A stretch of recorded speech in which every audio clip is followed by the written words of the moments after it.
Bonjour à tous, vraiment ravi de vous retrouver sur cette deuxième mini capsule sur les eaux en général. Regardez cet endroit magnifique, je vous laisse apprécier l'environnement dans lequel je me trouve. Vous voyez, il y a de l'eau, toujours beaucoup d'eau, des cascades, vous voyez. Regardez cet endroit magnifique. Je me trouve au fond d'une gorge, toujours dans le Vercors. Alors je vous le disais, on va aujourd'hui reparler de notre deuxième mini capsule qui concerne aujourd'hui les eaux en bouteille. Vous allez voir que c'est un marché aussi très intéressant. Et je vous le dis toujours en première partie de cette vidéo, je suis quelqu'un qui ne fait pas d'allégation médicale, donc vous ne trouverez sur notre chaîne aucune allégation médicale concernant l'eau Kangen. Je ne suis pas médecin. Si vous êtes malade, évidemment, c'est votre médecin qu'il faut aller voir. Je ne veux ici que ne vous donner que des recommandations. Et je vous encouragerai toujours à passer ces recommandations au filtre, bien sûr, de votre intelligence et de votre bon sens. En deuxième lieu, vous le savez, je publie toutes les semaines, le mercredi et le dimanche, une capsule. Abonnez-vous, c'est en bas à droite sur le petit triangle rouge qui apparaît en bas de votre écran. Je propose qu'on démarre tout de suite cette capsule donc sur le marché de l'eau en bouteille. Pour savoir si on doit parler aujourd'hui de prix, c'est qu'aujourd'hui, on le sait, ça a été dénoncé. Les eaux en bouteille sont globalement aujourd'hui 300 fois plus chères que l'eau du robinet. Donc ça veut dire qu'aujourd'hui, quelqu'un qui consomme de l'eau en bouteille, vous le savez, est en train de payer le prix fort donc, de cette eau. Maintenant, sachez-le, ce marché, bien sûr, il a été confié à des sociétés privées qui se sont d'ailleurs souvent appropriées des biens qui est un bien commun qui est l'eau, mais ça, c'est un autre sujet. Et je ne vais pas forcément débattre de cette problématique, mais sachez qu'aujourd'hui, il y a essentiellement 3 grands groupes en France et même à l'international qui aujourd'hui gèrent le marché de l'eau. Vous les connaissez, mais vous ne connaissez pas forcément leur nom. En tout cas, ces grands groupes, bien sûr, c'est Nestlé, c'est Danone et le troisième groupe émergent qui a émergé de ces dernières années, c'est un groupe qui s'appelle Can Neptune, on l'appelle également plus précisément Castel, et c'est lui notamment qui commercialise l'eau qu'on connaît sous le nom de cristalline, qui est une eau d'ailleurs qui a eu une forte notoriété en France. Mais voyez, sachez qu'aujourd'hui, bien encore une fois, ce marché, il se comporte à peu près pour Nestlé et Danone de plus de 60%, 65% de ces deux grandes marques, et le reste, bien sûr, c'est par on va dire des sociétés beaucoup plus petites. Vous voyez que globalement, encore une fois, le marché de l'eau minérale, c'est un marché d'embouteilleurs, donc de gens qui font gagner de l'eau par leur métier. Donc sachez que déjà par cet aspect-là, on doit vraiment se poser des questions sur le fait de savoir si un bien qui est un bien normalement fait par notre terre doit être confié à des industriels. Encore une fois, je ne vais pas débattre sur le sujet, on va être simplement là pour regarder de manière très précise comment ce marché-là, eh bien, il s'organise et comment notamment on fait aujourd'hui de l'eau en bouteille, et notamment on va parler ensuite bien sûr de comment ces eaux sont captées, où est-ce qu'elles sont captées, et on va voir ça tout de suite. Pour juste vous donner quand même un chiffre qui risque peut-être de vous donner le tournis, écoutez bien, c'est 175 millions de bouteilles vendues chaque seconde. C'est 4,5 milliards par an. Donc je vous laisse aussi imaginer, bien sûr, tout ce que ça représente en termes de déchets plastiques. Je ne vais pas vous en parler, on en a assez parlé aujourd'hui, on le sait tous. On doit absolument faire des efforts concernant notamment cette pollution au plastique et notamment, on le sait aujourd'hui, ce microplastique que malheureusement nous ingérons via notamment l'eau en bouteille.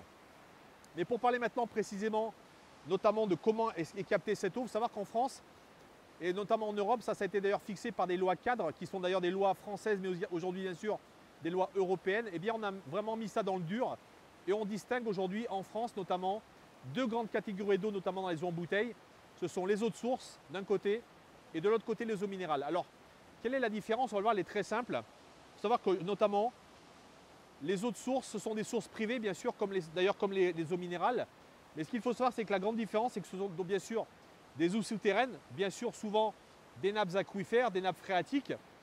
Et souvent, ce sont bien sûr des eaux protégées par des périmètres. Là aussi, si vous allez notamment dans des endroits où on capte ces eaux, vous verrez que c'est grillagé. Bien sûr, on y a mis des panneaux pour éviter bien sûr que toute forme de pollution humaine puisse s'y produire. Et c'est bien normal puisqu'on vous parle bien sûr de pureté d'eau. Ce qu'il faut ensuite savoir, c'est qu'elle doit être puisée dans l'état. Donc encore une fois, on ne doit absolument rien y rajouter. Contrairement, on verra tout à l'heure aux eaux de synthèse, notamment aux États-Unis. Donc ça, c'est important, c'est une eau dans laquelle on ne doit absolument rien mettre de plus. Et ce qu'il faut savoir ensuite, c'est qu'elle ne doit pas non plus désinfecter. Donc pas de traitement particulier pour la désinfection. Et surtout, ce qui est important, contrairement à l'eau minérale, c'est qu'elle n'a pas de composition minérale bien définie. Donc elle n'a pas du tout une obligation d'avoir des teneurs notamment stables en minéraux, contrairement à l'eau minérale. Donc vous voyez, ça c'est la première chose. Et il n'y a pas spécifiquement de réglementation.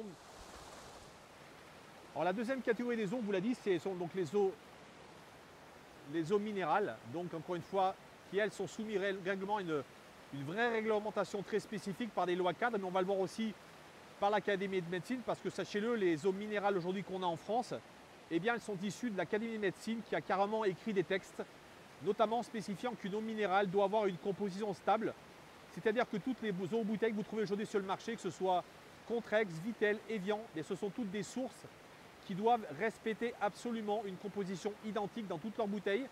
Sinon, sachez-le, eh c'est un risque pour elles de perdre ce label d'eau minérale. Donc vous voyez déjà la première différence, c'est qu'une eau de minérale, donc est une eau recommandée et agréée par l'Académie de médecine. Alors ça ne veut pas dire pour autant que c'est une eau qui est forcément bonne à la santé. Moi je ne connais pas aujourd'hui quels sont les critères qui ont été appliqués par notamment ces académies de médecine, mais en tout cas sachez qu'aujourd'hui on peut considérer qu'une eau minérale est une eau recommandée par les médecins. En deuxième lieu, c'est la même chose. Ce sont des eaux qui doivent absolument avoir des périmètres de sécurité, que ce soit à la source Cachat à Evian ou à Courmayeur.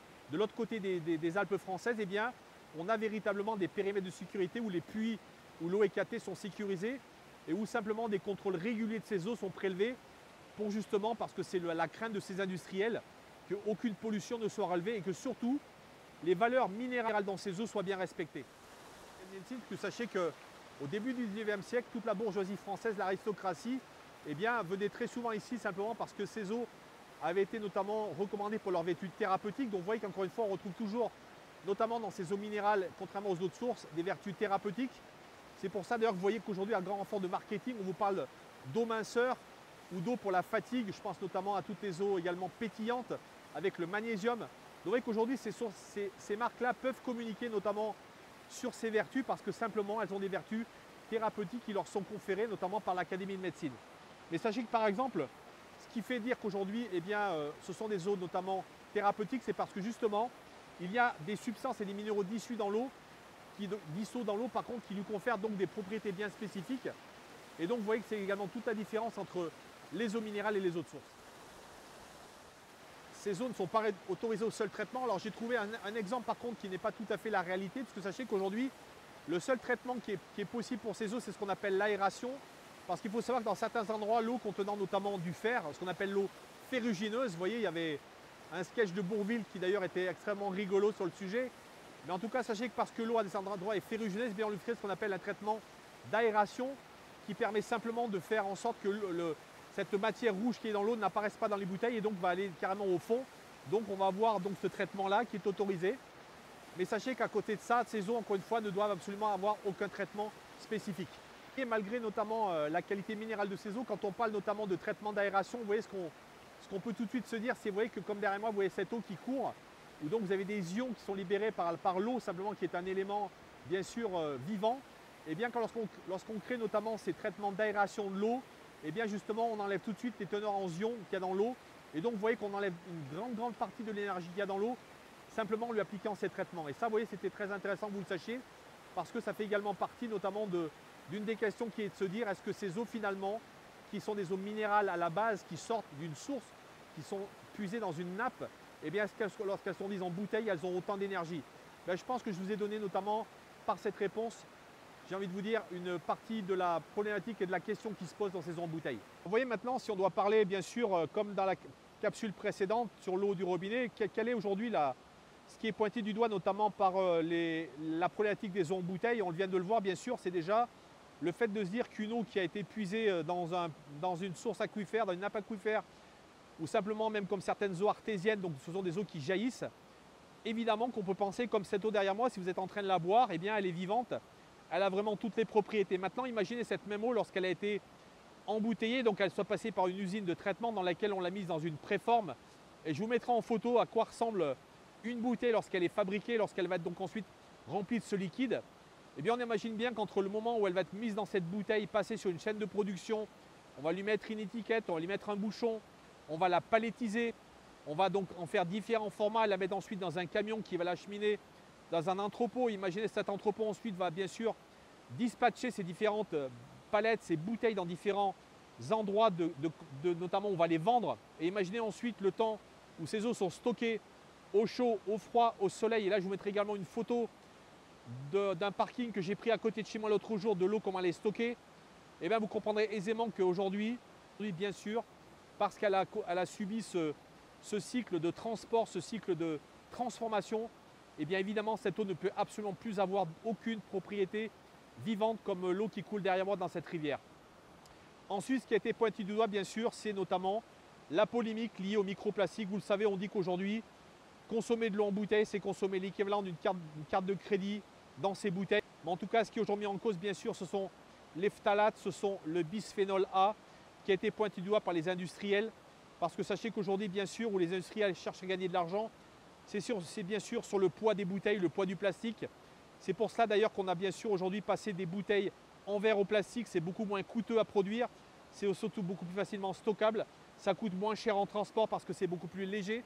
Donc vous voyez qu'on retrouve derrière bien sûr tous ces enjeux, des enjeux financiers liés notamment au coût du transport. Parce que je vous le rappelle, une eau qui ne coûte rien à la source, puisque l'eau, sachez-le, elle est gratuite, et bien vous voyez, elle peut vous être facturée entre 100 et 300 fois plus cher, suivant si c'est l'eau de robinet ou de l'eau en bouteille.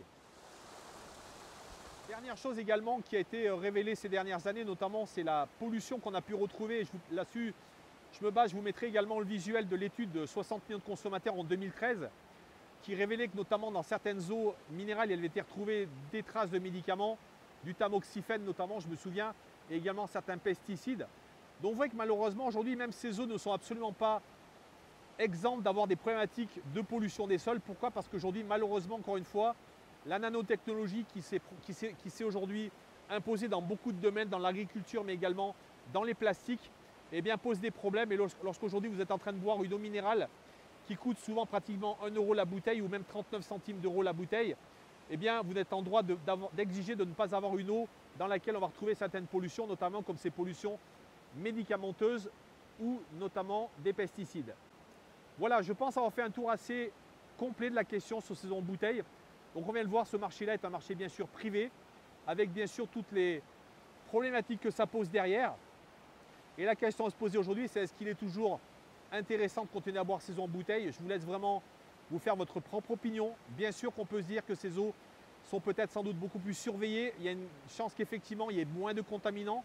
Ça c'est une réalité parce que sachez qu'effectivement ces eaux sont contrôlées, notamment lorsqu'elles sont mises en bouteille. Maintenant, ce n'est pas pour autant que ce sont des eaux qui vont vous apporter beaucoup d'énergie lorsque vous allez les boire, lorsqu'elles vont arriver sur votre table, sachant qu'elles ont parcouru pour certaines d'entre elles des milliers de kilomètres dans des camions avec notamment ces problématiques de stockage. Voilà les amis, je vous le rappelle, l'eau Kangen, puisqu'on est bien sûr en train de parler toujours de notre eau Kangen, c'est cette eau fantastique qui est de l'eau qui est vraiment à beaucoup d'énergie. Elle a 3 propriétés, je vous le rappelle. La première, c'est une eau qui est alcaline, donc qui est là pour drainer l'acidité, pour renforcer vos tampons alcalins. La deuxième, c'est une eau antioxydante, donc qui va être là pour justement empêcher cette rouille cellulaire, cet excès de rouille qui fait que justement aujourd'hui nous avons également des maladies, parce qu'on le sait aujourd'hui, l'oxydation est une des sources de maladies. Et la troisième, c'est une eau hexagonale, une eau 6 fois plus hydratante, donc qui va véritablement hydrater vos milliards de mitochondries et redonner à votre corps ce pouvoir de pouvoir justement se remettre à fonctionner normalement. Je vous le rappelle encore une fois, l'eau Kangen, c'est avant tout une solution pour pouvoir permettre à votre corps de retrouver sa souveraineté et permettre à votre corps justement de pouvoir lui permettre de se remettre en marche et justement de pouvoir remettre également une pierre en plus à l'édifice de votre santé, sachant que l'eau, je considère qu'aujourd'hui, c'est vraiment une des pierres les plus importantes. Voilà les amis, j'espère que cette deuxième micro-capsule vous aura intéressé. C'est toujours quelque chose que je fais de manière synthétique. Je vous encourage vraiment à aller regarder d'autres documents. Vous trouvez beaucoup de littérature, beaucoup de documentation qui est d'ailleurs complètement officielle et libre de droit sur Internet. Je vous dis à très bientôt, prenez soin de vous et surtout n'oubliez pas de vous hydrater et de boire tous les jours notre eau Kangen.